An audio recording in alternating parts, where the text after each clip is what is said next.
ប្រជុំរឿងព្រេងនិទានខ្មែរភាគទី4រឿងសង្គ្រាមរវាងគីង្គក់និងតាព្រំសម័យព្រេងនាយវេលាមួយពិភពលោកាទូរភិក្សក្តៅហួតហែងគ្រប់ទិសទីព្រះភិរុនមិនបង្អភ្លៀងសោះស្ទឹងត្រពាំងថ្លុកបឹងព្រែកទន្លេរីងអស់សត្វទាំងឡាយស្លាប់កឆ្អឹងលើគ្នារុក្ខជាតិនានាស្វិតក្រៀមក្រញ៉ង់ពួកមណ្ឌកសត្វមានគីង្គក់ហ៊ីងកង្កែបជាដើមដែលជាសត្វប៉ិនអត់ធន់ក៏ស្គមនៅតែស្បែកនឹងឆ្អឹងថ្ងៃមួយគីង្គក់ជាមេប្រកាសដល់ក្រុមញាតិនិងហ៊ីងកង្កែបជាមិត្តថាហើយមិត្តទាំងអស់គ្នាមើលទៅតាព្រំមិនបង្អទឹកភ្លៀងមកឲ្យយើងទៅបើយើងនៅស្ងៀមមុខជាដាច់ពោះស្លាប់មកវើយមិត្តយើងកេណ្ឌគ្នាទៅតយុទ្ធនឹងតាព្រំយកទឹកភ្លៀងឲ្យបានអាសន្នដល់ហើយស្ងៀមក៏ស្លាប់ច្បាំងក៏ស្លាប់បើមួយថ្ងៃនឹងស្លាប់ក្នុងចម្បាំងយកជ័យឲ្យក្រុមញាតិមិត្តយើងប្រសើរជាងមកទៅប្រយុទ្ធក្រោយដែលបានប្រកាសយ៉ាងនេះពលគីង្គក់និងមិត្តទាំងអស់ក៏លើកព្យុះយាត្រាទៅតយុទ្ធនឹងតាព្រំក្នុងវិមានអីដល់អាកាសកងទ័ពមណ្ឌកសត្វដើរកាត់តាមវាលបន្តិចមកស្រាប់តែប្រទះនឹងទ័ពមួយវងធំទៀតមេបញ្ជាការធំនៃទ័ពគីង្គក់ឃើញវងពលត្រីអណ្ដែងធំខ្នាន់ខ្នាប់ខ្លួនប្រឡាក់ស្រមុកដោយកំទេចធូលីនិងផេះនៃវាលស្រែមេគីង្គក់សួរថាណែវើយតើកូនឯងទៅណាបានជាប្រមៀលខ្លួនហើយដីប្រឡោមកាត់មុខដល់កងទ័ពពួកអញនេះត្រីអណ្ដែងជាមេទ័ពតបថាភឿនអើយពួកមច្ឆាបានបញ្ជូនយើងឲ្យមកជាមួយបង្ក្រាញ់ដ៏ប៉ិនប្រសប់ខាងរត់ឆ្លងភ្នំនិងរេកាដើម្បីច្បាំងនឹងតាព្រំយកទឹកភ្លៀងមកបំពេញស្ទឹងយើងទៅភឿនគីង្គក់ឮដូច្នោះអរណាស់ក៏ប្រាប់កងទ័ពខ្លួនមួយរំពេចនោះសັບជ័យយោបានឮចេញពីទ័ពទាំងពីរក្រុមហើយទ័ពទាំងពីរក៏ប្រមូលគ្នាយាត្រាទៅតាមវាលស្រែហួតហែងទៅ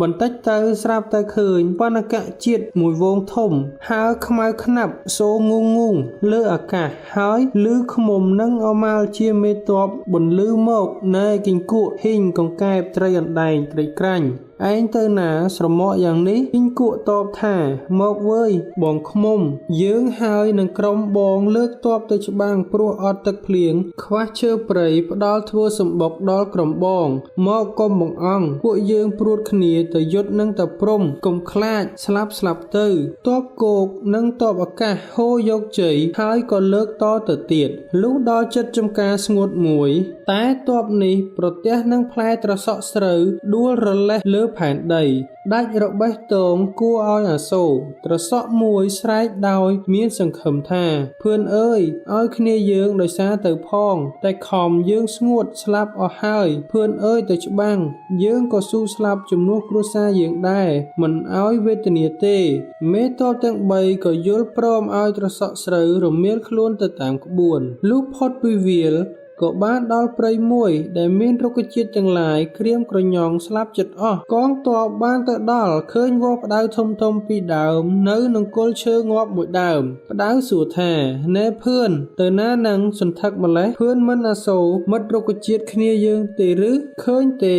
ដេកស្លាប់ពពាក់ពពូនដោយដៃតាព្រំអស់ហើយឲ្យយើងទៅច្បាំងផងយើងនៅយ៉ាងនេះក៏វេទនាណាស់យើងទៅស៊ូស្លាប់ក្នុងសង្គ្រាមដើម្បីដណ្ដើមយកជ័យមកផ្ដល់ជីវិតឲ្យសត្វលោកទ័ពទាំងអស់ក៏យល់ស្របឲ្យផ្ដៅគោចរទៅតាមផងក្រោយមកទ័ពទាំងអស់ក៏បានដល់ឋានតាព្រំគីង្គក់បានចេញបញ្ជាឲ្យឃ្មុំវាសម្រុកនៅទ្វារខាងមុខនិងទ្វារខាងក្រោយត្រីអណ្ដែងត្រីក្រាញ់ដែលខ្លួនប្រឡាក់ទៅដោយក្បុងនឹងផេះឲ្យចូលទៅក្នុងពាងនិងផាងទឹកនៅមាត់ទ្វារប្រាសាទត្រសក់ស្រូវឲ្យរមៀលទៅទៀបជើងក្រោមអាសនៈតាព្រំគង់ឯក្រុមគីង្គក់ហ៊ីងកង្កែបជាទ័ពស្រួចអ្នកចូលលុក លុះចាត់ស្រេចហើយទ័ពមណ្ឌកក្សត្រក៏ចូលស្រតម្រង់អាសនៈតាព្រហ្មអាស្រ័យនៅដោយហូរសន្ធាប់យ៉ាងខ្លាំងធ្វើឲ្យរេពលអស់ទាំងទេវតាមេណាំងមេនាងចៅចិត្តចៅចោមមុំខុងណាជំទាវរត់ចេញពីប្រាសាទឆ្លន់ឆ្លោទៅត្រូវទឹកផេះទឹកក្បងដែលត្រីអណ្ដែងត្រីក្រាញ់បាចមកលើភ្នែកផ្សាស្រវាំងរកទិសតំបន់ពុំឃើញថែមទាំងត្រូវពួកខ្មុំឪម៉ាល់តិចចុករមួលស្រែកយំរំពងតាព្រំរកច្រកចេញពុំទាន់ស្រែកសួរថាណែវើយពួកអាគិញគក់អាហ៊ីងអាកង្កែបចង្រៃឯងទៅណាពួកមណ្ឌកក្សត្រតបថាយើងមកច្បាំងតាព្រំចុះចាកអាសនៈឥតមើលក្រោយក៏ជន់លើត្រសក់ស្រូវរមៀលដួលដាច់ផ្ងាស្រទាំងត្រូវផ្ដៅទាំងពីរបន្ទន់ខ្លួនប្រញាប់សង្កត់កជាប់ខ្មុំក៏តិចឈឺផ្សាស្រែកចុះញោមពួកសត្វនិងពួករុក្ខជាតិថាចាញ់ហើយឮសូរដូច្នោះមេបញ្ជាការគិញគក់ក៏ខាត់តបឲ្យឈប់ដើម្បីដោះស្រាយបញ្ហាចុះចាញ់គិញគក់សួរទៅតាព្រំបរាជ័យថាម៉េចក៏លោកបង្អត់ភ្លៀងដល់សត្វលោកធ្វើឲ្យស្លាប់គ្រប់កន្លែងដូច្នេះគ្នាយើងមិនសុខចិត្តទេបើលោកមិនបង្អល់ភ្លៀងចុះទៅទេនោះយើងនឹងគំតិចវិមានលោកសម្លាប់ទាំងពលសម្លាប់ទាំងលោកពុំខានតាព្រំនឹកភ័យក៏និយាយអង្វរដល់សត្វនិងរុក្ខជាតិថាសូមពួកប្រស្ដែងកុំខឹងយើងខ្លាចហើយយើងផ្ដល់ទឹកភ្លៀងឲ្យឥឡូវនេះសូមអស់លោកអញ្ជើញទៅវិញចុះកុំខឹងអីគិញគក់តបថាទេកូនយើងមិនព្រមទេបើយើងទៅនោះលោកនឹងផ្ដល់ទឹកភ្លៀងឲ្យតែមួយមេហើយប្រងើយកន្តើយទៅនាំឲ្យយើងពិបាកលើកទ័ពឡើងមកទៀតដូច្នេះសូមលោកសន្យាឲ្យពរពិសេសដល់យើងសិនទើបកូនយើងសុខចិត្តលុះសិញ្ជឹងមួយសន្ទុះតាព្រមពោលថាយើងព្រមឲ្យពរដល់អ្នករាល់គ្នាហើយដូច្នោះបើពេលណាអ្នកត្រូវការទឹកភ្លៀងចំណែកគិញគក់ហ៊ីងកង្កែបត្រូវសង្កេតថ្មិញបន្លឺសំឡេងពីក្រៅមកពេលនោះយើងនឹងបង្អល់ទឹកភ្លៀងឲ្យអ្នកភ្លាមកាលសន្យារួចស្រេចមេទ័ពមណ្ឌកក្សត្របណ្ណក្សត្រនិងរុក្ខជាតិក៏ថយមកលំនៅរៀងខ្លួនវិញតាំងពីពេលនោះមកគិញគក់ហ៊ីងកង្កែបត្រូវការទឹកភ្លៀងក៏សង្កេតថ្មិញបន្លឺសំឡេងក្រៀតអែបអោកហ៊ីងហងភ្លៀងក៏ធ្លាក់មកបាទសូមអរគុណចំពោះការចំណាយពេលវេលាដ៏មានតម្លៃតាមស្ដាប់ពីដើមរហូតដល់ចប់បើសិនជាមានកន្លែងលឺលុះខ្វះខាតសូមមេត្តាខន្តីអភ័យទោសសូមកុំភ្លេចជួយចុច Subscribe Like Share និង Comment ម្នាក់មួយផងដើម្បីបានវីដេអូថ្មីៗបន្តទៀតពីខ្ញុំសូមអរគុណ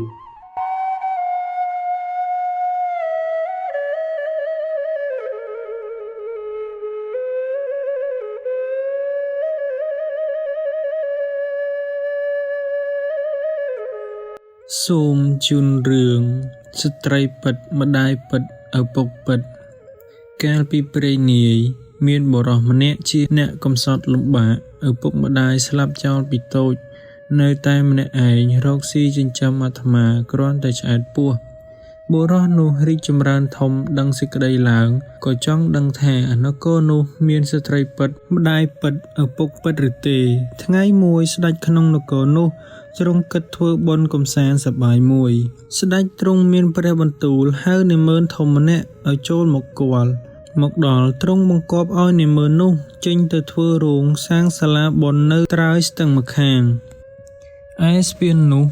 មានស្ពានសួរឆ្លងទេ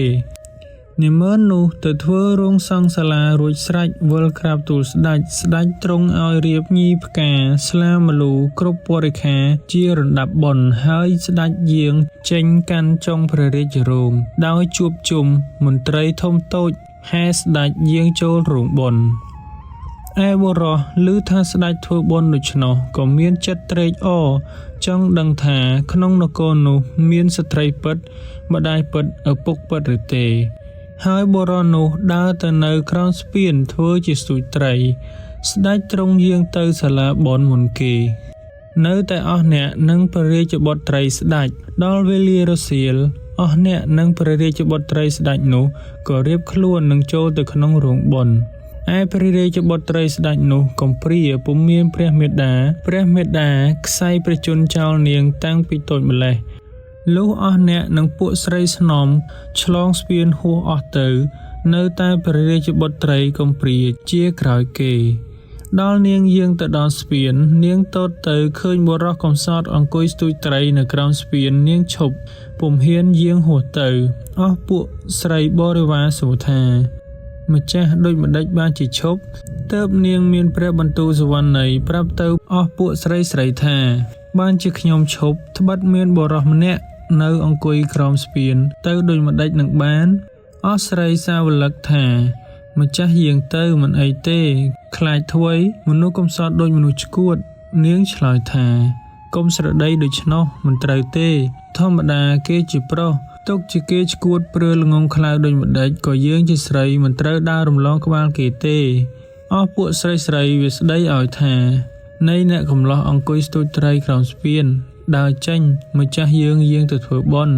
បុរសនោះឮស្រីស្រដីថាដូចម្ដេចក៏មិនដើរចេញធ្វើជាមិនឮឯនាងជាបុត្រីស្ដេចក៏ស្រដីឲ្យបុរសនោះថាអ្នកស្ទួចត្រីអញ្ជើញចេញពីក្រោមស្ពានទៅខ្ញុំសុំផ្លូវទៅផងបុរសនោះឮនាងជាបុត្រីស្ដេចនិយាយដូច្នោះក៏ក្រោកដើរចេញទៅផ្ទះអាត្មាវិញឯនាងបុត្រីស្ដេចឃើញបុរសនោះដើរហួសទៅទើបនាងហ៊ានឆ្លងទៅធ្វើបុណ្យជាមួយនឹងស្ដេចជាឪពុកដល់ពេលធ្វើបុណ្យរួចស្រេចបរិបូរណ៍ស្ដេចក៏វិលមកព្រះដំណាក់វិញលុះថ្ងៃក្រោយបុរសនោះគិតក្នុងចិត្តចង់ចូលទៅគាល់ស្ដេចក៏រៀបខ្លួនដោយនៅភាពជាអ្នកកំសត់ក្រលំបាករៀបរួចចេញដំណើរពីផ្ទះអាត្មាទៅដល់មាត់ទ្វារវាំងក៏ចូលទៅដោយបំណងនឹងគាល់ស្ដេចឯពួកទាហានចាំទ្វារវាំងវាខាត់មិនឲ្យចូលថាចៅបុរសឯងរូបអាក្រក់សម្ពុតក៏ចាស់ដាច់មិនគួរនឹងចូលទៅក្នុងទីវាំងស្ដេចទេបុរសនោះគិតក្នុងចិត្តថាអញគិតធ្វើដូចម្ដេចឲ្យបានជ្រាបដល់ស្ដេចនឹងហៅអញចូលហើយនិយាយទៅនឹងពួកទាហានចាំវាំងថាអ្នកកុំខាត់ខ្ញុំត្បិតខ្ញុំឃើញក្នុងនគរស្ដេចឥតមានស្រីពិតម្ដាយពិតឪពុកពិតទេចៅបុរសនិយាយតែប៉ុណ្ណោះក៏អង្គុយស្ងៀមនៅមាត់ទ្វារនោះទៅ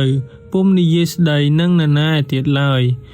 លុះស្ដេចចេញកាន់ចុងព្រះរាជរោងអស់នាម៉ឺនតូចធំក៏មកជុំគ្នាគាល់ស្ដេចទាហានចាំវាំងសង្ស័យណាស់ក៏ចូលទៅក្រាបស្ដេចថាមានចៅបុរសកំសត់ម្នាក់មិនដឹងមកពីណាចង់ចូលមកគាល់តែទូលបង្គំជាខ្ញុំខាត់មិនឲ្យចូលត្បិតបុរសនោះស្លៀកសំពត់ដាច់លិចមុខលិចក្រោយតែចៅនោះនិយាយនឹងទូលបង្គំជាខ្ញុំថាអ្នកឯងមិនត្រូវខាត់ខ្ញុំទេត្បិតខ្ញុំយល់ឃើញថាក្នុងនគរនេះគ្មានស្ត្រីពិតគ្មានម្ដាយពិតគ្មានឪពុកពិតចៅបុរសនោះនិយាយតែប៉ុណ្ណោះក៏នៅស្ងៀមទៅស្ដេចទ្រង់ជ្រាបដូច្នោះទ្រង់សួរទៅនាយទាហានថាចុះឥឡូវចៅបុរសនោះនៅឯណានាយទាហានទូលថានៅមាត់ទ្វារវាំងទើបស្ដេចមានព្រះបន្ទូលថាបើដូច្នោះអាមាត្យឯងទៅហៅវាមកមើលអាមាត្យរត់ទៅហៅបុរសអង្គុយនៅមាត់ទ្វារប្រាប់ថាណែចៅបុរសស្ដេចមានព្រះបន្ទូលឲ្យបុរសឯងចូលទៅបុរសនោះក៏ដើរចូលទៅជាមួយនឹងអាមាត្យទៅដល់ហើយក្រាបថ្វាយបង្គំស្ដេចហើយអង្គុយគាល់ក្នុងទីដ៏សមគួរទៅស្ដេចទតឃើញអាមាត្យនាំបុរសនោះមកដល់ទ្រង់មានព្រះបន្ទូលថាចៅបុរសឯងនិយាយថាក្នុងនគរអញនេះគ្មានស្ត្រីពិតម្ដាយពិតឪពុកពិតទេតើចៅបុរសឯងថាដូច្នោះមែនឬដូចម្ដេចចៅបុរសក្រាបទូលថាក្នុងទីព្រះនគររបស់ល្អងធូលីព្រះបាទនេះគ្មានស្ត្រីពិតម្ដាយពិតឪពុកពិតទេទូលព្រះបង្គំជាខ្ញុំថាមែនក្នុងទីព្រះរាជវាំងមានតែញីទូលព្រះបង្គំជាខ្ញុំថាមែនម្ដាយពិតឪពុកពិតគ្មានទូលព្រះបង្គំជាខ្ញុំថាមែនហើយចៅបុរសទូលតបទៅនឹងស្ដេចទៀតថាសូមទ្រង់មេត្តាប្រោសឯស្រីពិតមានតែមួយគឺព្រះរាជបុត្រីពៅប្រករណាពិសេសនេះទើបហៅស្ត្រីកបគ្រប់លក្ខជាក់ជាស្ត្រីពិតមែនស្ដេចទ្រង់យល់ដោយចៅបុរសនោះថាមែនទើបមានព្រះបន្ទូលថានេចៅបុរសដូចម្ដេចដែលហៅថាស្ត្រីពិតដូចម្ដេចដែលហៅថាម្ដាយពិតឪពុកពិត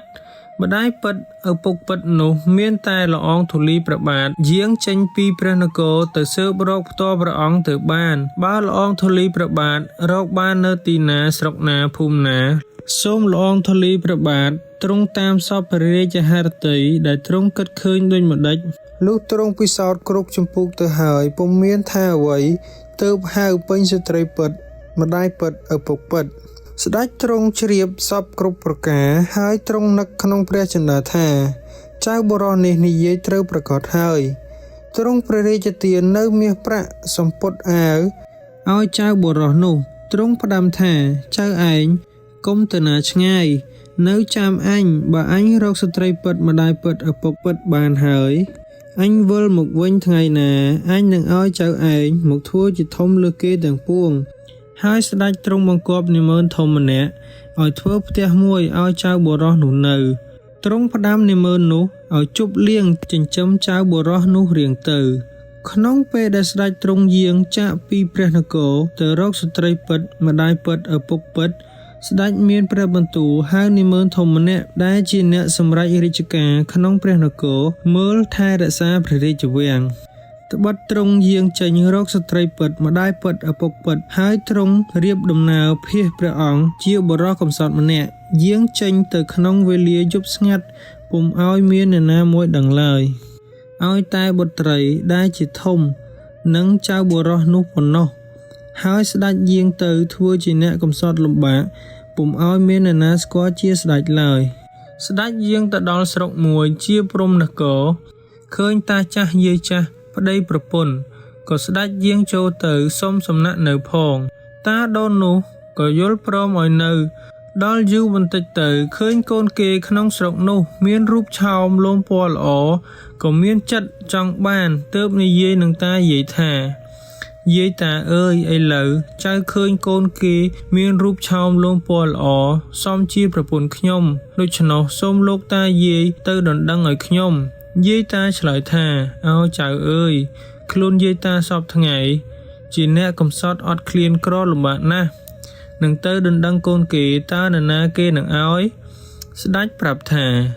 តាយាយទៅដណ្ដឹងគេចុះប្រាប់ថាខ្ញុំឲ្យមកដណ្ដឹងគេមិនថាអីទេយាយតានោះក៏ទៅដណ្ដឹងកូនក្រមុំគេតាមពាក្យចៅប្រើតាយាយទៅដល់ផ្ទះអ្នកដែលមានកូនក្រមុំនោះក៏ឡើងទៅអង្គុយលើផ្ទះអ្នកនោះសួរថាតាយាយមករកអ្វីតាយាយឆ្លើយថាខ្ញុំសូមមកជម្រាបអ្នកលាក់បាំងអីនឹងអ្នកចៅខ្ញុំឲ្យមកសុំដណ្ដឹងកូនក្រមុំឯម្ដាយឪពុកនាងនោះគិតក្នុងចិត្តថាតាយាយនេះម្ដេចក៏ហ៊ានដណ្ដឹងកូនអញឲ្យចៅគាត់ហើយអ្នកដែលមានកូនក្រមុំនោះនិយាយទៅតាយាយនោះថាតាយាយខ្ញុំឲ្យប៉ុន្តែតាយាយឯងនាំចៅកំឡោះមកឲ្យខ្ញុំមើលសិនបើល្អសមនឹងកូនយើងមិនថាអ្វីទេតាយាយលាគេទៅផ្ទះវិញនិយាយប្រាប់ចៅថាបើចៅឯងល្អសមនឹងកូនគេឲ្យប៉ុន្តែចៅឯងទៅឲ្យគេមើលរូបសិនបើសមនឹងកូនគេមិនថាអីទេឯស្ដេចឮតាយាយប្រាប់ដូច្នោះក៏មានប្រតិត្រេកអរសួរទៅវិញថាចុះឲ្យទៅថ្ងៃណាតាយាយឆ្លើយថាព្រឹកស្អែកនេះយើងនឹងទៅលុះព្រឹកឡើងតាយាយនិងស្ដេចចៅនាំគ្នាទៅផ្ទះអ្នកមានកូនក្រមុំនោះក៏ឡើងទៅអង្គុយសំពះគេហើយថយមកអង្គុយក្នុងទីដ៏សមគួរអ្នកផ្ទះនោះក៏មានចិត្តស្រឡាញ់កូនប្រសាប៉ុន្តែមិនដឹងថាជាស្ដេចខ្លែងភេទទេគិតស្មានថាជាមនុស្សទាំងផ្ដាស់ស្ដេចនៅបម្រើម្ដាយក្មេកឪពុកក្មេករៀងរាល់ថ្ងៃទៅវេលាចូលដំណេកម្ដាយឪពុកប្រាប់កូនស្រីក្រមុំនោះថា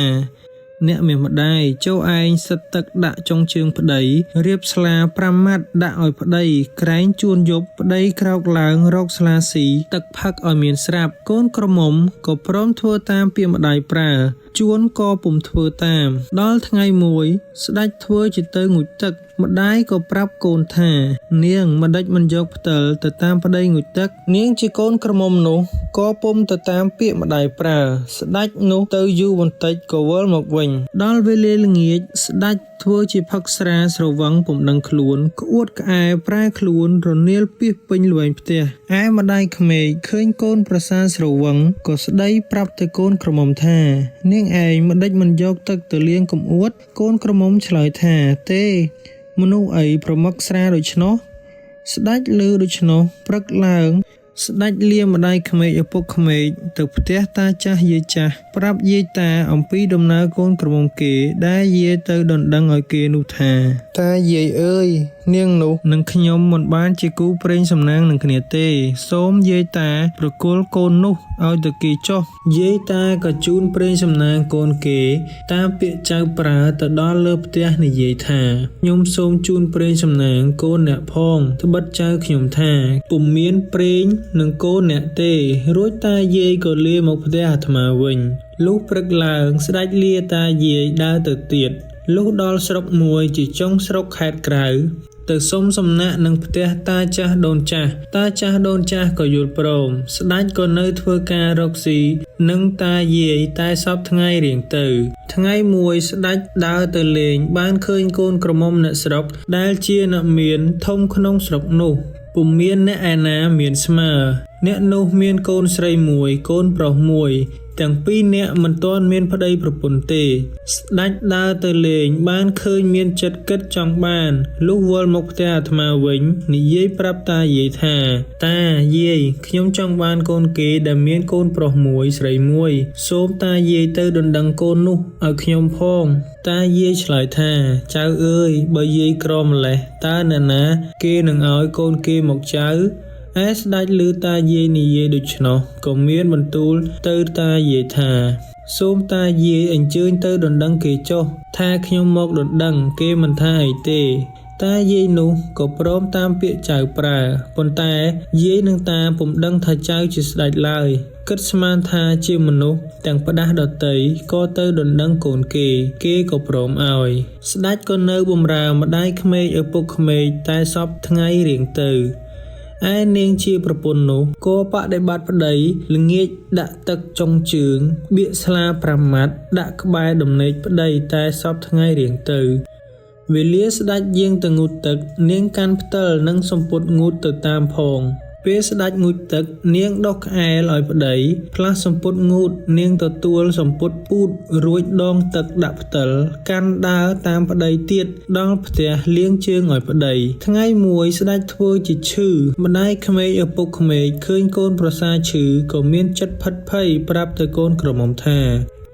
កូនមកមើលគក់ច្របាច់ឲ្យប្តីផងនាងនោះក៏គក់ច្របាច់ឲ្យប្តីប៉ុន្តែស្ដេចនិងនាងពុំទាន់រៀបការនៅឡើយទេឯឪពុកក្មេកនិងម្ដាយក្មេកក៏ពុំដឹងជាស្ដេចនឹកស្មានថាជាមនុស្សរាសទាំងផ្ដាស់នៅយូរបន្តិចទៅបានពេលល្អម្ដាយក្មេកឪពុកក្មេកនោះក៏ចេញប្រាក់របស់ខ្លួនរៀបការកូនក្រមុំនឹងស្ដេចហៅអស់ញាតិមិត្តជិតឆ្ងាយមករៀបការស៊ីផឹកជាសុរេចស្ដេចនិងនាងក៏រួមសុខទុក្ខនៅជាមួយគ្នាតាំងពីពេលនោះរៀងមកលុះនៅយូរបន្តិចទៅស្ដេចចង់ពិសោធន៍ចិត្តប្រពន្ធនិងចិត្តម្ដាយក្មេកឪពុកក្មេកឲ្យឃើញពិតឬពុំពិតស្ដេចក៏ធ្វើជាផឹកស្រាលេងបៀចាញ់គេមកទាប្រាក់និងរកប្រាក់ឲ្យគេគ្មានម្ដាយក្មេកឪពុកក្មេកក៏ចេញប្រាក់ឲ្យគេតែសពថ្ងៃទាល់តែអស់ប្រាក់ធ្លាក់ខ្លួនជាអ្នកក្រម្ដាយក្មេកឪពុកក្មេកនិងប្រពន្ធនោះពុំមានស្ដីថាអ្វីអស់ញាតិសន្តានជិតខាងគេស្រដីថាឲ្យផ្ដាច់ទៅកុំឲ្យកូនទៅអាចង្រៃនេះវាមិនគិតធ្វើការរកស៊ីដូចគេទាំងពួងវាគិតតែលេងបៀផឹកស្រាដូច្នេះតើនឹងទុកវាធ្វើអ្វីគេស្ដីប៉ុនគេខ្ទប់ម្ដាយឪពុកនោះមិនឲ្យឯស្ដេចនោះយល់ឃើញថាម្ដាយក្មេកឪពុកក្មេកក្រលំបាកសម្បត្តិមានតែខ្លួនហើយក៏ឈប់លេងល្បែងចេះតែដេកមិនគិតរកស៊ីអ្វីប្រើតែប្រពន្ធឲ្យធ្វើនំលក់គ្រាន់តែឆ្អែតពោះម្ដាយក្មេកឪពុកក្មេកព្រមទាំងប្រពន្ធនឹងមានស្រដីអ្វីធ្ងន់ពាក្យឲ្យកូនប្រសាតូចចិត្តក៏គ្មានស្ដេចទ្រង់នឹកក្នុងព្រះចិន្តាថាឱចៅបុរសមានប្រាជ្ញាយល់ការជ្រៅជ្រះថាឲ្យអញរកម្ដាយពិតឪពុកពិតប្រពន្ធជាស្ត្រីពិតនេះហៅពេញជាត្រូវឥឡូវអញរកបានហើយល្មមតែអញព្រះបន្ទូលប្រាប់ទៅសេនាបតីឲ្យរៀបរាជយាននៅពលថ្មើរជើងតាមមុខងារដំរីសេះមកទទួលអញចុះទ្រង់ក៏តែងព្រះបន្ទូលប្រាប់ទៅសេនាបតីមានសេចក្តីថាឲ្យរៀបដំរីសេះរទេះរាជយានពលថ្មើរជើងទៅទទួលស្ដេចត្បិតស្ដេចរកប្រពន្ធជាស្ត្រីពិតម្ដាយពិតឪពុកពិតបានហើយ ឲ្យយកគ្រឿងអ៊ីសរិយយសទៅថ្វាយជាឆាប់មួយទៀតបើបំរើនាំព្រះបន្ទូលមកដល់ឲ្យរៀបទទួលជប់លៀងតាមឋានៈជាបងថ្លៃស្ដេចតែងរួចស្រេចទ្រង់ដាក់ក្នុងបំពង់បិទមាត់ចិត្តពុំឲ្យបងថ្លៃនោះដឹងសេចក្តីហើយស្ដេចប្រាប់ទៅបងថ្លៃថាអ្នកបងអើយអញ្ជើញមកអាយខ្ញុំចង់ឲ្យបងនាំសម្បត្តិទៅឲ្យនាម៉ឺនដែលជាអ្នកធំក្នុងវាំងលួងនោះតើបងហ៊ានទៅឬទេបងថ្លៃឮប្អូនប្រើដូច្នោះក៏ព្រមទៅតាមហើយចេញដំណើរទៅដល់ស្រុកមួយសួរគេថាអ្នកអើយផ្លូវណាទៅវាំងស្ដេចអ្នកស្រុកនោះប្រាប់ថាផ្លូវនេះហើយទៅវាំងស្ដេចបងថ្លៃស្ដេចនោះក៏ចេះតែដើរទៅសួរគេរៀងទៅលុះដល់ទៅមាត់ទ្វារវាំងក៏សួរនាយទាហានយាមទ្វារថាអ្នកនឹងហើយឬដែលគេហៅថាវាំងលួងនាយទាហានសង្ស័យក៏សួរថាអ្នកឯងមកពីណាបានជាសួររកវាំងលួងបងថ្លៃស្ដេចឆ្លើយថាខ្ញុំអ្នកនាំសម្បត្តិប្អូនខ្ញុំមកឲ្យនាម៉ឺនធំដែលនៅក្នុងវាំងនេះនាយទាហានឮដូច្នោះក៏នាំចូលទៅដល់នាម៉ឺនដែលនៅចាំវាំងនាម៉ឺនធំក៏ទទួលសម្បត្តិបើកបំពង់ឡើងអានដឹងសេចក្តីនៃព្រះបន្ទូលថាយើងមករកមហេសីជាស្ត្រីពិតបានហើយឲ្យនាំគ្នារៀបចំទទួលយើងឯបម្រើដែលនាំព្រះបន្ទូលនេះត្រូវជាបងថ្លៃយើងបើបានមកដល់ឲ្យអ្នកទទួលរៀបជប់លៀងតាមភាពជាព្រះញាតិស្ដេចនាម៉ឺនធំនោះក៏ចាត់សម្បត្តិឲ្យកេណ្ឌដំរីសេះរទេះរាជយានពលថ្មើរជើងតែងដោយមុខងារមុខក្រសួងផ្សេងឯបងថ្លៃស្ដេចគេរៀបទទួលតាមដោយបែបយ៉ាងជាព្រះញាតិមានពូកែប្រែព្រំជាមចំខ្នើយខ្នល់តម្កល់រុងរឿងក្រៃពេកហើយគេរៀបចំភោជនាហារសុទ្ធសឹងល្អស្អាងស្អាតដាក់លើភេកមាសលើកមកជូនអ្នកដែលជាបងថ្លៃស្ដេចដែលនាំសម្បត្តិនោះមកឯអ្នកជាបងថ្លៃស្ដេចនោះហេតុតែខ្លួនជាអ្នកស្រុកក្រៅឆ្ងាយពុំដែលស្គាល់ស្ដេចស្ទើរតែពុំហ៊ានបរិភោគភោជនាហារដែលជារបស់ល្អថ្លៃនោះឡើយលុះតែនាម៉ឺនធំគេបង្ខំឲ្យបរិភោគទើបហ៊ានបរិភោគតែចាំគុណមើលបើគេបែរមុខចេញដៃលោកបន្លំយកចំណីលាក់ទុកផ្ញើប្អូនត្បិតខ្លួនមិនដែលបានចំណីល្អបរិភោគគិតក្រែងស្ដេចប្អូនថ្លៃនោះមិនដែលបានបរិភោគដូចខ្លួនដែរលុះបរិភោគរួចនាម៉ឺននោះទឿនថាអ្នកនឿយព្រួយសូមអញ្ជើញសម្រានទៅអ្នកបងថ្លៃស្ដេចក៏ស្ទើរពុំហ៊ានដេកលុះព្រឹកឡើងនិយាយនឹងនាម៉ឺនថាខ្ញុំចង់លាទៅវិញត្បិតប្អូនខ្ញុំប្រាំថាបើដល់ឲ្យឆាប់វិលទៅនាម៉ឺននោះក៏ចាត់ចែងឲ្យគេរៀបភោជនាហារឲ្យបរិភោគរួចក៏លានាម៉ឺនដែលជាធំនោះត្រឡប់មកផ្ទះវិញលុះមកដល់ស្ដេចជាប្អូនថ្លៃសួរថាម៉េចអ្នកបងអញ្ជើញទៅជួបនឹងនាម៉ឺនគេទេឯបងថ្លៃប្រាប់ស្ដេចជាប្អូនថ្លៃថាជួបស្ដេចថាចុះគេរាប់អានបងទេបងថ្លៃថាគេរាប់អានបងណាស់ស្ដេចឮថានាម៉ឺនគេរាប់អានណាស់ក៏ទ្រង់ញញឹមហើយបងថ្លៃនោះយកនំចំណីដែលលាក់យកមកនោះឲ្យស្ដេចជាប្អូនថ្លៃដោយវិចារថានេះប្អូនបងលាក់នំកិច្ចពីវាំងស្ដេចយកមកផ្ញើប្អូនឯងពិសាមើលឆ្ងាញ់ណាស់ស្ដេចថាបងពិសាចុះបងថ្លៃថាទេប្អូនពិសាមើលឯស្ដេចទ្រង់ព្រះតម្រិះថាបើមិនសោយក្រែងបងថ្លៃនេះដឹងថាខ្លួនជាស្ដេចទ្រង់សោយតែបន្តិចទ្រង់លែងទៅវិញទ្រង់ញញឹមថាឆ្ងាញ់មែនហើយអ្នកបងលុះដល់កំណត់7ថ្ងៃអស់សេនាបតីមន្ត្រីតូចធំភ្ជុំជួបជុំទៅទទួលស្ដេចរៀបជាក្បួនហែមកដល់ទីស្ដេចគង់នោះអស់អ្នកស្រុកក៏ផ្អើលចលាចលរវល់ផិតភ័យនាំកូនជញ្ជូនចៅរត់ទីពឹងពួនដោយគិតស្មានថាទ័ពពុំដឹងថាជាគេមកទទួលស្ដេចសោះលុះនាម៉ឺនគេចូលមកដល់ផ្ទះដែលស្ដេចគង់នោះម្ដាយក្មេកឪពុកក្មេកក៏ផិតភ័យរត់ចូលទៅប្រាប់កូនប្រសាឯក្នុងផ្ទះថាកូនអើយទ័ពមកពីណាច្រើនណាស់ឬគេមកចាប់កូនត្បិតកូនលេងបៀជំពាក់គេទេដឹងស្ដេចឮម្ដាយក្មេកប្រាប់ដូច្នោះក៏ទ្រង់ម្នីចេញទៅរៀនហាលមកផ្ទះអស់នាម៉ឺនទាំងពួងមានក្រឡាហោមយមរាជចក្រីវាំងជាដើមឃើញស្ដេចទ្រង់ឈរនៅរៀនហាលក៏សុទ្ធតែដើរអោនតូចូលមកក្រាបថ្វាយបង្គំស្ដេចរាល់គ្នាស្ដេចមានព្រះបន្ទូលថាអើអស់នាម៉ឺនក្រឡាហោមយមរាជចក្រីវាំងសុខសប្បាយរាល់គ្នាឬទេ អស់នេះមើលឆ្លើយព្រមគ្នាថាប្រកាសណាថ្លៃពិសេសសុខសប្បាយជាទេឯម្ដាយក្មេកឪពុកក្មេកលោតតែភ្ញាក់ខ្លួនព្រឺតនិយាយគ្នាខ្សឹបថាកូនប្រសាយើងជាស្ដេចទេតើឯពួកបងប្អូនញាតិសន្តានដែលនៅជិតខាងក៏ភ្ញាក់ខ្លួនរាល់គ្នាលាន់មាត់ថាយីវើយលេងមិនបានទេស្ដេចទេតើហើយមានចិត្តគិតភ័យបារម្ភរៀងខ្លួនក្រែងស្ដេចយកទោសត្បិតខ្លួនយល់ទាស់មិនចូលចិត្តនឹងស្ដេចថាចេះតែលេងបៀផឹកស្រាមិនរកស៊ីដល់ដឹងជាស្ដេចក៏ភ័យក្រោយរាល់គ្នាអស់នេះមើលក្រាបទូលសួរស្ដេចថាសូមទ្រង់ព្រះមេត្តាប្រោសព្រះរាជាទេពីដែលល្អងធូលីព្រះបាទថារកបានហើយនោះតើនៅឯណាទើបស្ដេចទ្រង់មានព្រះបន្ទូលប្រាប់ថាឲ្យទៅលក់នំលតទៅហើយ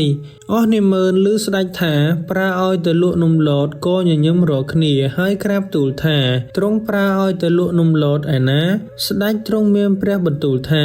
ទៅលក់នំលតនៅភូមិគេខាងជើងអស់នេះមើលបានដឹងដូច្នោះក៏រៀបយានទៅតាមស្ដេចទ្រង់មានព្រះបន្ទូលថា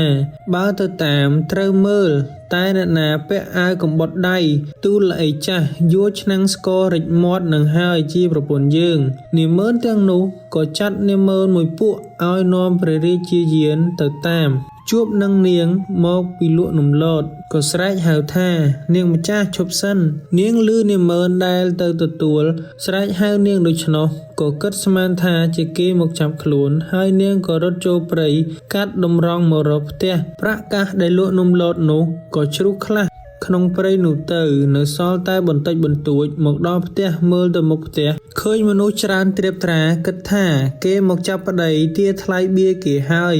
នាងក៏រលះរលាំងឡើងទៅសួរប្តីថាគេមកពីណាច្រើនម្លេះស្ដេចប្តីទ្រង់ប្រាប់នាងថាគេមកទទួលបងទេនាងម្ដាយហៅកូនទៅខ្សឹបប្រាប់ថាប្តីនាងជាស្ដេចទេតើនាងកូនឮម្ដាយប្រាប់ទើបដឹងប្តីជាស្ដេចឯមន្ត្រីដែលទៅតាមនាងវិលមកគាល់ស្ដេ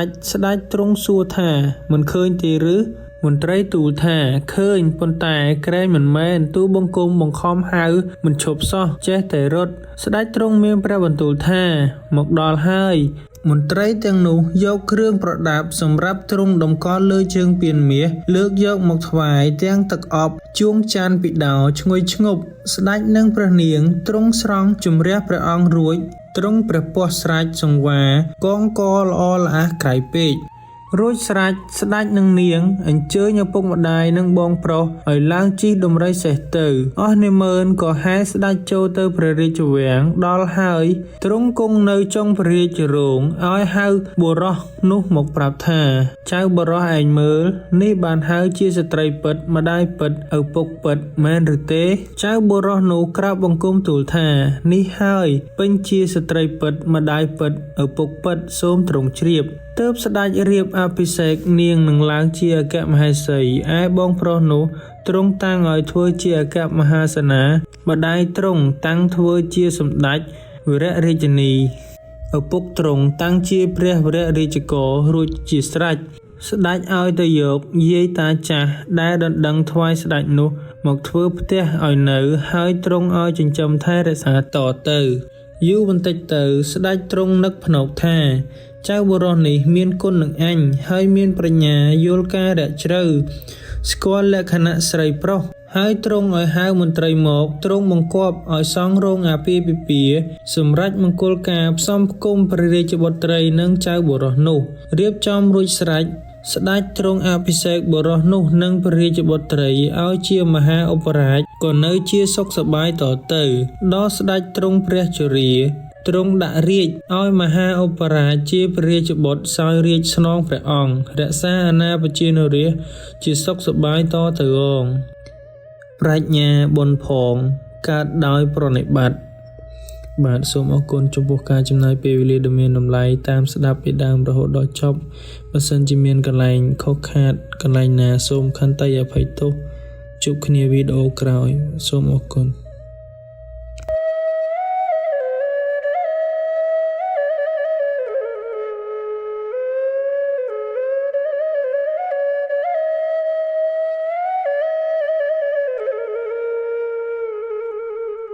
ប្រជុំរឿងព្រេងនិទានខ្មែរភាគទី3ទំព័រទី46រឿង Đăng song đăng âm bang song âm bangមាននិទានមួយថាមានបុរសប្តីប្រពន្ធមានកូនប្រុសម្នាក់បុរសជាប្តីទៅខ្ចីដឹងអំពីសេដ្ឋីម្នាក់យកទៅកាប់អស់លុះលើកឡើងនឹងសំពងកាប់ស្រាប់តែដឹងនោះរង្គោះផ្លែខ្ទាតទៅត្រូវប្រើសមួយកប់បាត់ទៅក្នុងខ្លួនប្រើសនោះបោចូលទៅក្នុងព្រៃទៅរកពុំឃើញបុរសនោះក៏វិលមកផ្ទះប្រាប់ប្រពន្ធកូនហើយទៅប្រាប់សេដ្ឋីដោយនៅដំណើរបាត់ដឹងនោះសេដ្ឋីថាដឹងនោះជារបស់កំសត់កំរពីមេបាអញបើឥតអំពីដឹងនេះហើយអញគ្មានអ្វីប្រើការឡើយបុរសនោះសុំអង្វរសងជាដឹងថ្មីវិញសេដ្ឋីនោះពុំព្រមហើយថាលុះតែបានដឹងដើមទើបយកទុកជាបុរសនោះអង្វរសុំសងដឹងមួយជាពីរក៏សេដ្ឋីពុំព្រមយកបុរសនោះវិលទៅគិតនឹងប្រពន្ធរួចត្រឡប់ទៅរកសេដ្ឋីទៀតអង្វរសុំសងដឹងមួយជា4សេដ្ឋីនៅតែមិនព្រមយកសងដឹងមួយជា10សេដ្ឋីពុំព្រមយកទៀតនៅតែទទូចនិយាយថាឲ្យតែបានដឹងដើមនោះទើបយកបុរសនោះលាសេដ្ឋីទៅគិតនឹងប្រពន្ធព្រមព្រៀងគ្នាថាត្រូវយកកូនកំលោះទៅធ្វើជាសំណងវិញលុះគិតគ្នាដូច្នេះហើយបុរសនោះក៏នាំកូនកំលោះទៅប្រគល់ឲ្យសេដ្ឋីជាសំណងដឹងនោះសេដ្ឋីព្រមទទួលយកបុរសនោះក៏ត្រឡប់ទៅផ្ទះអាត្មាវិញហើយទៅរកអស់នៅក្នុងព្រៃទៀតស្រាប់តែឃើញប្រុសនោះស្លាប់រលួយហើយឃើញទាំងដឹងនៅនោះផងក៏មានសេចក្តីត្រេកអរឥតឧបមានាំយកមកផ្ទះស្គាល់ជាដឹងរបស់មហាសេដ្ឋីដោះលាងស្អាតហើយយកទៅជូនសេដ្ឋីប្រាប់តាមដំណើរសពគ្រប់ហើយសូមយកកូនមកវិញឯសេដ្ឋីស្គាល់ដឹងនោះជាក៏ទទួលយកហើយឲ្យកូនកំលោះទៅបុរសនោះវិញបុរសនោះនាំកូនទៅលំនៅរបស់ខ្លួនចំណេកាលក្រោយមករដូវស្រូវទុំបុរសប្តីប្រពន្ធដើរអំបុកស៊ីកូនស្រីសេដ្ឋីនោះធំក្លិនអំបុកនឹងចង់ស៊ីអង្វរម្ដាយឪពុកឲ្យរកអំបែងឲ្យសេដ្ឋីរកអំបែងពុំបានក៏ចូលទៅខ្ចីអំបែងបុរសនោះលុះដើរអំបុករួចហើយជួនជាមានឆ្កែប្រខំគ្នាពៀទៅលើអំបែងនោះបែកខ្ទេចអស់សេដ្ឋីឲ្យទៅប្រាប់បុរសនោះយំគក់ទ្រូងថាអំបែងនេះជារបស់កំសត់កំរពីមេបាមកត្រូវតែរកអំបែងដើមមកសងវិញទើបបានទុកជាសេដ្ឋីអង្វរថានឹងសងមួយជាពីរក្តីបុរសនោះក៏ពុំព្រមយកឡើយគឺទទូចយកតែអំបែងដើមនោះឯងបើមិនបានអំបែងដើមនោះមិនព្រមយកទេទុកជាសេដ្ឋីឲ្យនិយាយថាសងមួយជា4មួយជា10ក្តីបុរសនោះក៏ពុំព្រមយកសេដ្ឋីខឹងទៅប្តឹងចៅក្រមឲ្យបុរសនោះមកដណ្ដឹងសួរដោយដំណើរហើយចៅក្រមបង្គាប់ឲ្យសេដ្ឋីនោះសងអំបែងតែមួយបុរសនោះក៏ពុំព្រមយកចៅក្រមខឹងថាបុរសនេះល្មើសនឹងបង្គាប់ខ្លួនសេដ្ឋីឃើញបុរសនោះពុំសុខចិត្តក៏នាំសេចក្តីនេះឡើងទៅក្រាបទូលព្រះមហាក្សត្រដោយដំណើរនោះព្រះអង្គឲ្យហៅបុរសនោះមកមានព្រះបន្ទូលដណ្ដឹងសួរថាដំណើរនេះដូចម្ដេចបានជាចៅក្រមបង្គាប់ហើយព្រះស្ដែងពុំសុខចិត្តបុរសនោះក្រាបបង្គំទូលថាត្បិតសេដ្ឋីខ្ចីអំបែងខ្ញុំព្រះបាទអម្ចាស់ទៅដាល់អំបុកទុកឲ្យឆ្កែប្រខំគ្នាពៀលើបែករបស់ខ្ញុំព្រះបាទអម្ចាស់ឯអំបែងនោះជាគេពីមេបាមកតែងតែចិញ្ចឹមជីវិតដោយសារអំបែងនោះដូច្នេះលុះតែបានអំបែងដើមទើបខ្ញុំព្រះបាទអម្ចាស់យកបើពុំបានខ្ញុំព្រះបាទអម្ចាស់ពុំយកឡើយព្រះមហាក្សត្រទ្រង់ព្រះចិន្តាពិចារណាថាការអស់នេះសមជាមានហេតុនឹងគ្នាអំពីមុនមកបានជាប្រកាន់ខ្លាំងម្លេះទើបត្រាស់ដណ្ដឹងសួរថាព្រះស្ដែងមានដំណើរហេតុដូចម្ដេចអំពីដើមបានជាប្រកាន់ខ្លាំងម្លេះបុរសនោះក្រាបបង្គំទូលថាដំណើរដើមខ្ញុំព្រះបាទអម្ចាស់ខ្ចីដឹងសេដ្ឋីទៅកាប់អស់ហើយរង្គោះផ្លែដឹងបាត់ទៅត្រូវប្រះ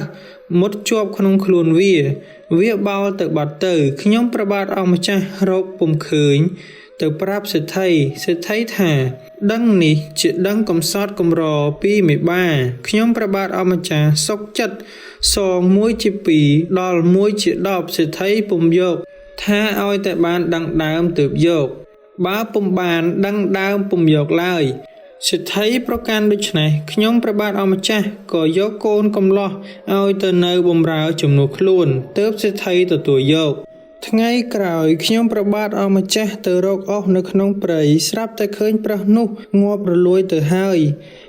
ផ្លែដឹងនោះនៅនឹងប្រើសនោះខ្ញុំព្រះបាទអម្ចាស់ស្គាល់ជាក់ថាជាដឹងសិទ្ធិហើយត្រេកអរណាស់យកទៅឲ្យសិទ្ធិស្គាល់ជាក់ជាដឹងរបស់ខ្លួនក៏ទទួលយកហើយឲ្យកូនកំឡោះខ្ញុំព្រះបាទអម្ចាស់មកវិញព្រះមហាក្សត្រទ្រង់ព្រះសណ្ដាប់ហើយដណ្ដឹងសួរសិទ្ធិថាដំណើរនេះដូច្នេះមែនឬអ្វីសិទ្ធិក្រាបបង្គំទូលថាដូច្នេះមែនទើបព្រះអង្គមានព្រះបន្ទូលថាបើដូច្នេះសិទ្ធិត្រូវឲ្យកូនខ្លួនទៅនៅបម្រើគេវិញទើបដោយកន្លងធម៌បុរសនិងសិទ្ធិនោះក៏ថ្វាយបង្គំទទួលព្រះបន្ទូលពិសេសទាំងអស់គ្នាហើយក្រាបបង្គំលាទៅលំនៅទីតយ៉ងបាទសូមអរគុណចំពោះការចំណាយពេលវេលាមានតម្លៃតាមស្ដាប់ពីដើមរហូតដល់ចប់បើសិនជាមានកន្លែងលើសលួសខ្វះខាតសូមមេត្តាខន្តីអភ័យទោសសូមកុំភ្លេចជួយចុច Subscribe និងចុចដាក់សញ្ញាកណ្ដឹងម្នាក់មួយដើម្បីបានវីដេអូថ្មីបន្តទៀតអំពីខ្ញុំបាទសូមអរគុណ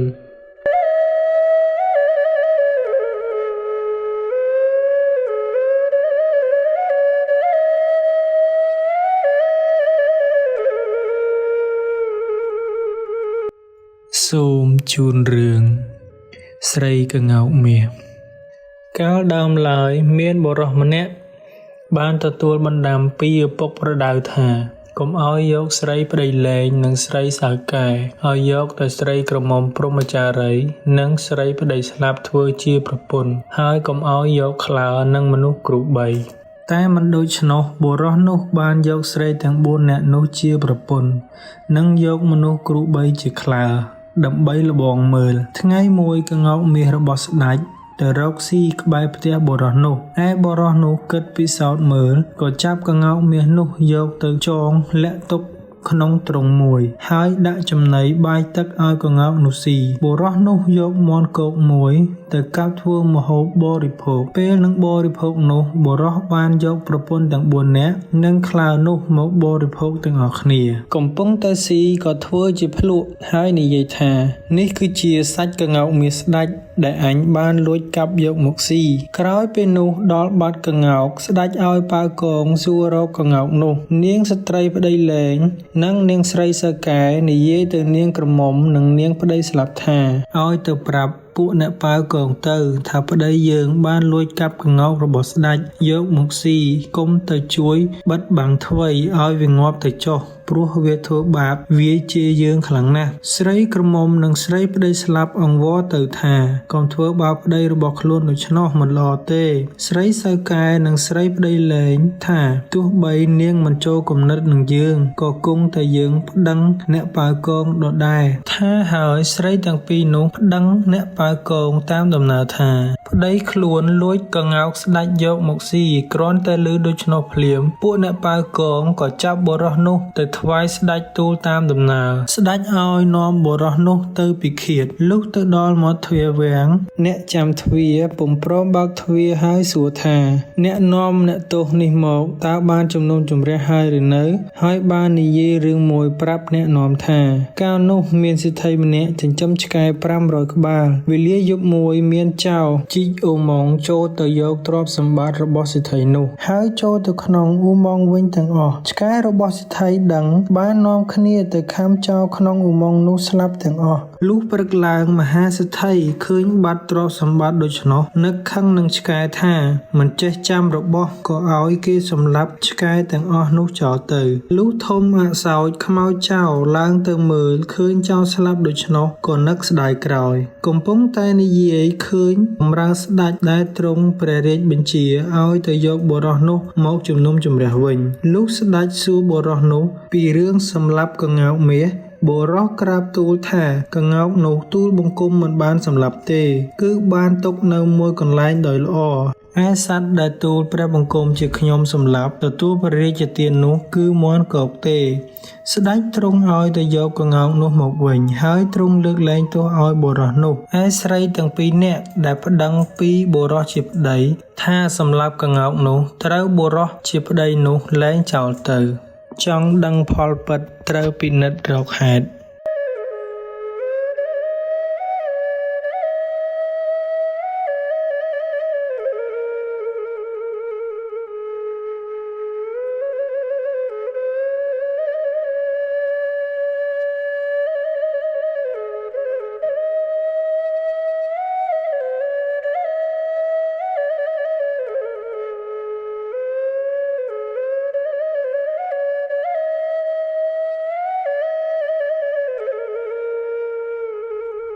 សូមជូនរឿង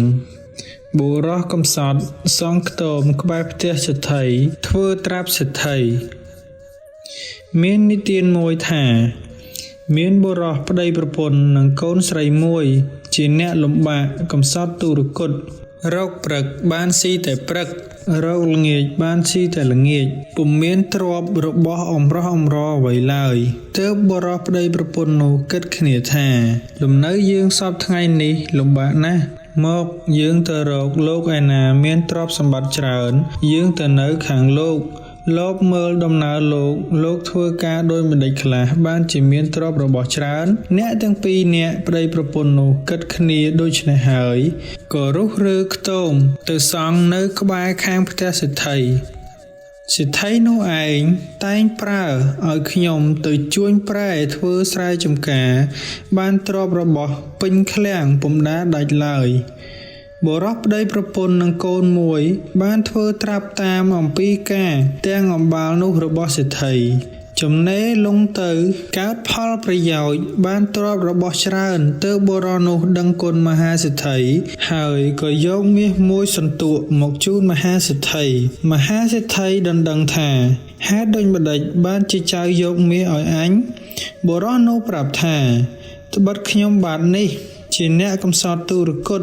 ខ្ញុំបាទរុះរើខ្ទមមកនៅក្បែរផ្ទះលោកខ្ញុំបាទមើលឃើញលោកតែងប្រើអស់ខ្ញុំកំដរឲ្យទៅជួញប្រែធ្វើស្រែចម្ការឲ្យបានជាទ្រព្យរបស់មកខ្ញុំបាទប្តីប្រពន្ធនិងកូនមួយធ្វើត្រាប់អំពីការទាំងនោះតាមលោកក៏បានជាមានទ្រព្យរបស់លួសខ្ញុំកំដរទិញគោក្របីបានប្រើជាច្រើនទើបខ្ញុំបានរលឹកគុណដល់លោកហើយខ្ញុំបាទយកមាសមួយសន្ទក់មកជូនលោកអងសេដ្ឋីថាចៅឯងបានទ្រព្យអំបាលនេះអញស្មានថាចៅឯងបានពីណាបើចៅបានត្បិតចៅធ្វើតាមចំណេះអញតែងធ្វើដូច្នេះហើយចូលចៅទៅយកទ្រព្យអំបាលនោះមកឲ្យអញនឹងចែករំលែកឲ្យចៅខ្លះបុរសនោះឆ្លើយថាត្បិតខ្ញុំព្រះបាទធ្វើអំពីការត្រាប់តាមលោកបានទ្រព្យរបស់អំបាលនេះខ្ញុំបាទរលឹកគុណលោកទើបខ្ញុំយកមាសមួយសន្ទក់មកជូនលោកខ្ញុំបាទយល់ថាលោកនឹងយកតែប៉ុណ្ណេះបើលោកប្រើខ្ញុំបាទឲ្យទៅយករបស់ខ្ញុំទាំងអស់មកខ្ញុំបាទពុំយកមកជូនទេ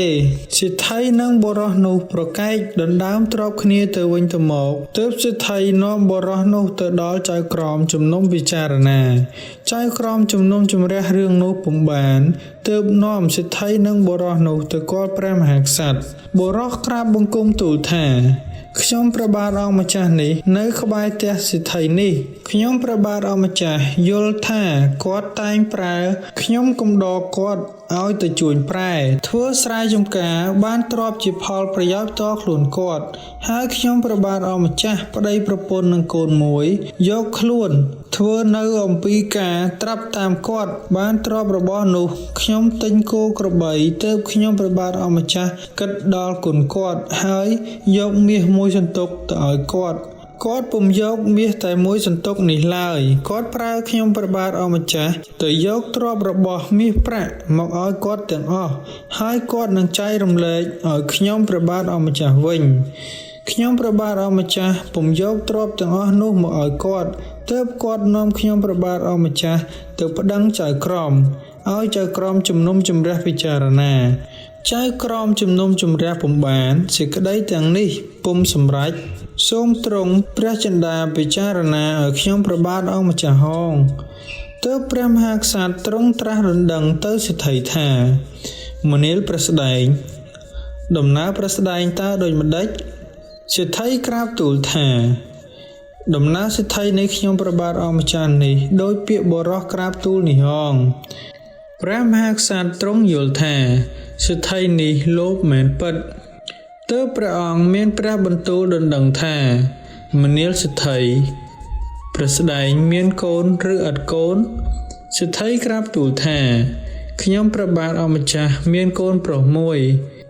ទើបព្រះអង្គម្ចាស់មានព្រះបន្ទូលដណ្ដឹងទៅបុរសនោះវិញថាព្រះស្ដែងមានកូនឬអត់កូនបុរសក្រាបបង្គំទូលថាខ្ញុំព្រះបាទអង្គម្ចាស់មានកូនស្រីមួយព្រះមហាក្សត្រមានព្រះបន្ទូលថាមនាលព្រះស្ដែងទាំងពីរអើយ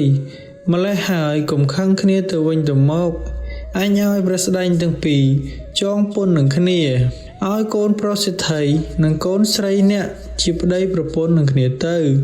ដើម្បីឲ្យទ្រព្យរបស់ព្រះស្ដែងទាំងពីរនាក់មូលទៅលើកូននោះឯងសេដ្ឋីនិងបុរសស្ដាប់ព្រះបន្ទូលដូច្នោះហើយចូលចិត្តក៏ក្រាបថ្វាយបង្គំលាទៅលំនៅអាត្មារិះរកប្រដាប់ការកូនទាំងពីរសម្រេចដោយប្រការអំបាលនេះហងបាទសូមអរគុណចំពោះការចំណាយពេលវេលាដ៏មានតម្លៃតាមស្ដាប់ពីដើមរហូតដល់ចប់បើមានលើសលួសខ្វះខាតសូមមេត្តាខន្តីអភ័យទោសសូមមេត្តាជួយចុច Subscribe ម្នាក់មួយផងដើម្បីបានវីដេអូថ្មីៗបន្តទៀតអំពីខ្ញុំសូមអរគុណ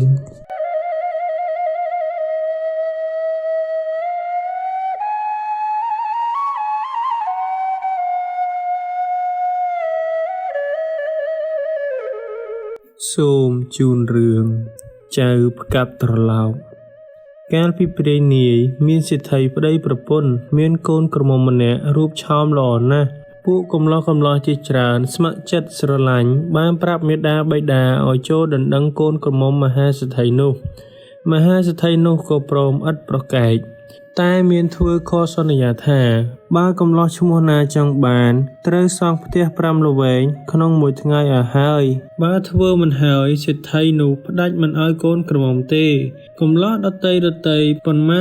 នខូចខាតចំនួនជាច្រើនអ្នកដោយធ្វើផ្ទះមួយថ្ងៃមិនហើយសេដ្ឋីក៏ផ្ដាច់មិនឲ្យកូនក្រមុំខណៈនោះមានកំឡោះម្នាក់ជាអ្នកមានគំនិតមានឧបាយកលប្រាជ្ញាឈ្មោះថាចៅផ្កាប់ត្រឡោកជាកូនអ្នកមានក្រនបើបានសុំប្រាក់មេដាបៃតាយកទៅទិញឈើលបធ្វើផ្ទះប្រុងប្រៀបគ្រប់ប្រដាប់ជាស្រេចរួចក៏រូសខេតត្រឡោកមួយយ៉ាងស្អាតហើយប្រាប់មេដាបៃតាទៅដណ្ដឹងកូនក្រមុំមហាសេដ្ឋីនោះឯមេដាបៃតាក៏ទិញផ្លែឈើមើមឈើបានច្រើនតុកហើយពឹងញាតិសន្តានឲ្យជួយកាន់ចំនួននោះទៅដល់ផ្ទះមហាសេដ្ឋីលើកដៃជម្រាបថាខ្ញុំបាទនាងខ្ញុំសូមមកដណ្ដឹងកូនក្រមុំលោកផ្សំផ្គុំនឹងកូនកំឡោះខ្ញុំបាទនាងខ្ញុំទោះបីខុសត្រូវសូមលោកមហាសេដ្ឋីអភ័យទោសសូមឲ្យបានជាសាច់សន្តានស្ពានមេត្រីរៀងទៅសេដ្ឋីទាំងប្តីប្រពន្ធស្ដាប់ហើយឆ្លើយថាយើងឥតប្រកែកអ្វីទេអ្នកតែថាថ្ងៃស្អែកអ្នកធ្វើផ្ទះ5ល្វែងឲ្យហើយស្រេចទើបបើធ្វើមិនហើយយើងនឹងផ្ដាច់មិនឲ្យកូនក្រមុំទេមេដាបៃតាចៅផ្កាប់ត្រឡោកលើហើយជម្រាបថាបើកូនខ្ញុំធ្វើផ្ទះស្អែកនេះមិនហើយស្រេចទេសូមលោកសេដ្ឋីផ្ដាច់កូនក្រមុំចុះចំនួនប៉ុន្មានតុកនេះខ្ញុំបាទនាងខ្ញុំក៏សុខចិត្តជូនលោកទាំងអស់ឥតគិតថ្លៃពីលោកឡើយហើយជូនចំនួនទាំងអស់ទៅសេដ្ឋីក៏ឲ្យខ្ញុំកំដរលើកទៅផ្ទេរទុកពេញមួយល្វែងផ្ទះហើយយកសម្បកតុកថាសមកឲ្យវិញមេដាបៃតាចៅផ្កាប់ត្រឡោកទទួលតុកថាសគ្រប់ចំនួនហើយក៏សំពះលាមហាសេដ្ឋីនាំគ្នាត្រឡប់ទៅផ្ទះវិញក្រោយនោះមហាសេដ្ឋីនិងភរិយានាំគ្នាមើលចំនួននោះនៅលើផ្ទះឃើញសុទ្ធតែផ្លែឈើមានតម្លៃប្លែកពីប្រទេសឆ្ងាយខ្លះនៅស្រុកឯខ្លះសេដ្ឋីក៏ញញឹមដាក់មុខប្រពន្ធថាចំនួននេះយើងមុខជាបានស៊ីទទេទៀតហើយចំណែកមេដាបៃតាចៅផ្កាប់ត្រឡោកទៅដល់ផ្ទះក៏និយាយប្រាប់កូនថាសេដ្ឋីព្រមឲ្យហើយតែគេថាឲ្យកូនធ្វើផ្ទះក្នុងមួយថ្ងៃស្អែកនេះឲ្យហើយស្រេចចៅផ្កាប់ត្រឡោកឬមេដាបៃតានិយាយប្រាប់ដូច្នោះមានចិត្តត្រេកអរណាស់ ជំរាបមេដាបេដាថាលោកម៉ែលោកពុកកុំព្រួយបារម្ភមុខជាបានដោយគំនិតដែលកូនគិតទុកពីថ្ងៃមុនហើយចៅផ្កាប់ត្រឡោកក៏និយាយទៅពឹងបងប្អូនអ្នកចេះការងារជាងផ្ទះបានច្រើនគ្នាឲ្យគេជួយសង់ផ្ទះតែក្នុងមួយថ្ងៃស្អែកនេះឲ្យហើយបងប្អូនគេជួយទាំងអស់គ្នាហើយចៅផ្កាប់ត្រឡោកត្រឡប់មកផ្ទះស្លៀកពាក់តែងខ្លួនស្អាតបាតពឹងកំឡោះផងគ្នាឲ្យជូនទៅផ្ទះសេដ្ឋីនោះលុះឡើងទៅដល់លើផ្ទះសេដ្ឋីសួរថាចៅឯងមកមានការអ្វីចៅផ្កាប់ត្រឡោកលុតជង្គង់ប្រណម្យជម្រាបថាម៉ែពុកបានប្រើខ្ញុំបាទជាកូនឲ្យមកសូមក្រាបប្រណិប័តលោកឪពុកអ្នកម្ដាយសូមទានប្រាប់ទីកន្លែងត្រង់ណាឲ្យទានខ្ញុំបាទនឹងសង់ផ្ទះខ្ញុំបាទនឹងអាលទៅចាត់ការធ្វើក្រែងមិនហើយជូនលោកឪពុកអ្នកម្ដាយក្នុងវេលាថ្ងៃស្អែកនេះសេដ្ឋីទាំងប្តីប្រពន្ធគុណមើលរូបរឹកពីចៅផ្កាប់ត្រឡោកនិងសរសើរក្នុងចិត្តថាកូនប្រសាអញគ្រាន់បើដែរតែមុខជាខូចខាតចំនួនដូចអ្នកមុនទៀតហើយសេដ្ឋីប្រាប់ទីកន្លែងឲ្យសង់នៅខាងជើងឆ្ងាយពីផ្ទះធំចំនួន 4-5 យាមចៅផ្កាប់ត្រឡោកបានឮសេដ្ឋីប្រាប់ហើយក៏ក្រាបសំពះលានាំគ្នាត្រឡប់ទៅផ្ទះវិញលុះទៅដល់ប្រមូលបងប្អូនជុំគ្នាយកគ្រឿងផ្ទះដែលធ្ងន់ផ្ទុកក្នុងរទេះស្រេចពីយប់របស់ណាល្មមលីសែងក៏ចាត់ចែងផ្គូផ្គងដាក់មុខគ្នាស្រេចលុះព្រឹកឡើងអ្នកខ្លះដឹកនឹងរទេះខ្លះលីសែងទៅដល់ផ្ទះសេដ្ឋីខ្លះកាប់ដីខ្លះជីករណ្ដៅសសរតាមខ្នាតទំហំផ្ទះ5ល្វែងខំធ្វើស្រុះគ្នាមិនឈប់តែពេលបរិភោគបាយរួចនាំគ្នាធ្វើទៀតទាល់តែស្រេចក្នុងវេលាយប់នោះរួចចៅផ្កាប់ត្រឡោកឡើងទៅលុតជង្គង់សំពះជូនមហាសេដ្ឋីជាបិតាមេដាក្មេកហើយនាំគ្នាត្រឡប់ទៅផ្ទះវិញលុះដល់ថ្ងៃខែបានរឹកល្អមេដាបិតាទាំងពីរខាងក៏រៀបវិវាហមង្គលការកូនរួចស្រេចឯចៅផ្កាប់ត្រឡោកលាក់តែត្រឡោកនោះមិនឲ្យនរណាឃើញសោះដល់ពេលយប់រៀបផ្សំដំណេករួចហើយក៏ដេកក្នុងផ្ទះជាមួយគ្នាចៅផ្កាប់ត្រឡោកយកត្រឡោកនោះទៅផ្កាប់ពីលើស្វារួចឆ្លៀកសំពត់ចងក្បិនប្រយ័ត្នមិនឲ្យត្រឡោកធ្លាក់បានហើយដេកឃ្លាតពីប្រពន្ធធ្វើកិរិយាសំងំមិនបានប៉ះដល់ចុងដៃភរិយានោះឡើយប្រើឧបាយយ៉ាងនេះអត់ធន់បាន3យប់ក្រោយទៀតនាងភរិយានោះរសាប់រសល់ខ្វល់ចិត្តគិតសង្ស័យថាប្តីអញនេះដេកជាមួយគ្នាយូរយប់ហើយគាត់ធ្វើប្រងើយកន្តើយហាក់ដូចជាគ្មានត្រូវការនឹងអញសោះគាត់ជាខ្ទួយខ្សែលឹងឬគិតដូច្នោះហើយក៏ចង់ប្រថុយលបលូកស្ទាបមើលឲ្យច្បាស់ចៅផ្កាប់ត្រឡោកដេកពុំលក់ទេតែធ្វើជាស្រមុកខលនាងប្រពន្ធនោះលោកដៃស្ទាបត្រង់ស្វះនោះពៀនទៅលើត្រឡោកកាប់រលីងនិលដកដៃមកវិញគិតថាប្តីអញនេះនឹងថាខ្ទើយខ្សែលឹងក៏មិនមែនសន្តានហាក់ដូចជាភេទស្រីតែពោះគ្មានប្រឡាយមុខគួរឲ្យឆ្ងល់ណាស់លុះព្រឹកឡើងខ្សឹបប្រាប់ម្ដាយតាមដំណើរដែលលបស្ទាបប្តីសពគ្រប់ម្ដាយឮហើយដកដង្ហើមធំថាអោកូនអញអើយបានប្តីក៏មិនដូចបរោះទាំងពួងហើយនឹកបន្ទោកូនប្រសាប្រុសនោះថាបើវាគ្មានប្រដាប់ដោយប្រុសទាំងពួងទេហេតុម្ដេចក៏ស្រឡាញ់កូនអញម្លេះគិតហើយក៏ប្រាប់សេដ្ឋីជាប្តីតាមដំណើរកូនស្រីប្រាប់សពគ្រប់សេដ្ឋីស្ដាប់ហើយគិតថាបើអញនិយាយខ្លាំងខ្មាស់អ្នកជិតខាងហើយនិយាយខ្សឹបខ្សៀវតែពីរអ្នកប្តីប្រពន្ធថាកូនប្រសាយើងនេះវាគ្រាន់បើដែរណាស់ហើយគេអើយអាណិតវាឲ្យប្រាក់ពោះសភាបណ្ដាការនិងថ្លៃផ្ទះ 1500 ណែនទៅវាហើយប្រាប់វាឲ្យទៅនៅនឹងម៉ែឪវាវិញចុះគិតព្រមគ្នាហើយហៅកូនប្រសាថាជាឯងមកនេះចៅផ្កាប់ត្រឡោកលើសេដ្ឋីឪពុកក្មេកហៅខ្លួនហើយក៏ទៅអង្គុយជិតសំពះសេដ្ឋីប្រាប់ថាឯងហាក់ដូចជាមិនស្រឡាញ់កូនអញសោះណាស់ហើយចុះអញឲ្យប្រាក់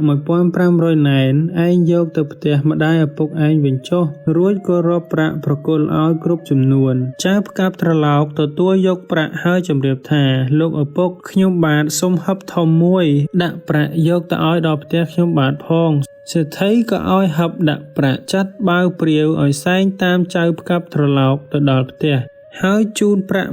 1500 ណែនក្នុងហឹបនោះទៅមេដាបិតាជំរាបរឿងសពគ្រប់ក៏ត្រឡប់មកផ្ទះសេដ្ឋីវិញលុះដល់ហើយចៅផ្កាប់ត្រឡោកធ្វើរឹកកិរិយាចិញ្ចប់ចិញ្ចឹងហាក់ដូចជារលឹកអាលាយសេដ្ឋីនិងភរិយាពន់ពេក សិទ្ធិឃើញហើយសួរថាឯងអញឲ្យប្រាក់ទៅនៅនឹងម៉ែឪឯងវិញហើយមិនដេចក៏មិនទៅចៅផ្កាប់ត្រឡោកឆ្លើយជម្រាបប្រាប់សិទ្ធិថាខ្ញុំបាទរលឹកអាឡ័យលោកម៉ែលោកពុកនិងនាងជាភរិយាខ្លាំងណាស់សូមទទួលទានដំណេកតែមួយយប់នេះទៀតព្រឹកឡើងខ្ញុំបាទលាប្រណិប័តទៅផ្ទះវិញសិទ្ធិប្តីប្រពន្ធនិយាយគ្នាថាយើងឲ្យវាដេកមួយយប់ទៀតចុះវាមិនទាន់ជាអ្វីទេដូចជាដេកជាមួយនឹងប្រុសផងគ្នាលុះពេលយប់បរិភោគបាយរួចចៅផ្កាប់ត្រឡោកក៏ចូលទៅដេកជាមួយនឹងភរិយាត្រឡោកនៅផ្កាប់ដដែលដល់យប់ចៅនាងភរិយាគិតថាយប់ស្អែកនេះប្តីអញទៅនៅផ្ទះគាត់វិញហើយអញចង់ស្ទាបសង្កេតឲ្យច្បាស់ឯចៅផ្កាប់ត្រឡោកដេកផ្ងាដេកពំលក់ព្រោះកើតដំរេកខ្លាំងដូចជាគេទូត្រឡោកនាងភរិយាលោកដៃទៅប៉ះត្រឡោកធ្លាក់លឺសូរតែខ្វះចៅផ្កាប់ត្រឡោកងាកភាំងចូលទៅរួមរស់នឹងភរិយានោះដោយកម្លាំងដ៏ខ្លាំងក្លាលុះព្រឹកឡើងនាងភរិយាជម្រាបម្ដាយអើយបើប្តីខ្ញុំលាទៅផ្ទះវិញសូមម៉ែអាណិតកូនខាត់កុំឲ្យគាត់ទៅមេដាសង្ស័យណាស់សួរកូននិយាយខ្សឹបជម្រាបម៉ែថាម៉ែប្តីខ្ញុំគាត់មានប្រដាប់ដូចប្រុសទាំងពួងមិនមែនជាខ្ទើយទេម្ដាយដឹងចិត្តកូនក៏ខ្សឹបជម្រាបសិទ្ធិជាប្តីដោយស្ងាត់ថាកូនយើងទាំងពីរវាត្រូវចិត្តវាហើយសិទ្ធិឮភរិយានិយាយប្រាប់រឿងកូនសពគ្រប់ក៏តបថាកាលមុនឯងនិយាយប្រាប់អញក៏មិនជឿពិតមែនអញបានសងថ្លៃផុសពាវណ្ណាការថ្លៃផ្ទះ 1500 ណែនឲ្យទៅវាឥឡូវកូនប្រសាយើងមានប្រដាប់ដូចបរោះទាំងពួងណាស់ហើយចុះគេអើយបើត្រូវចិត្តវាហើយប្រាក់ដែលយើងឲ្យកូនប្រសានោះដូចជាឲ្យទៅកូនយើងទេប្តីប្រពន្ធវាមានក្រជាមួយគ្នាចុះហើយសិទ្ធិក៏នៅស្ងៀមស្ងាត់រាប់អានជាកូនតទៅលុះដល់សិទ្ធិប្តីនិងភរិយាចាស់ជរាទទួលមរណភាពទៅវេលាណាស្ដេចក្នុងព្រះនគរនោះទ្រង់ព្រះមេត្តាប្រោសតាំងចៅផ្កាប់ត្រឡោកនិងភរិយាឲ្យធ្វើជាសិទ្ធិតាំងបិតាលុះអស់ជីវិតត្រឡាចមិនដេចមានបណ្ដូលមនុស្សមួយទាំងមូលណាក៏គ្មានប្រាជ្ញាបាទសូមអរគុណចំពោះការចំណាយពេលវេលាដ៏មានតម្លៃស្ដាប់ពីដើមរហូតដល់ចប់បើសិនមានកំហុសខុសឆ្គងត្រង់កន្លែងណាសូមមេត្តាខន្តីអភ័យទោសសូមកុំភ្លេចជួយចុច Subscribe ម្នាក់មួយផងដើម្បីទទួលបានរឿងនិទានបន្តទៀតសូមអរគុណ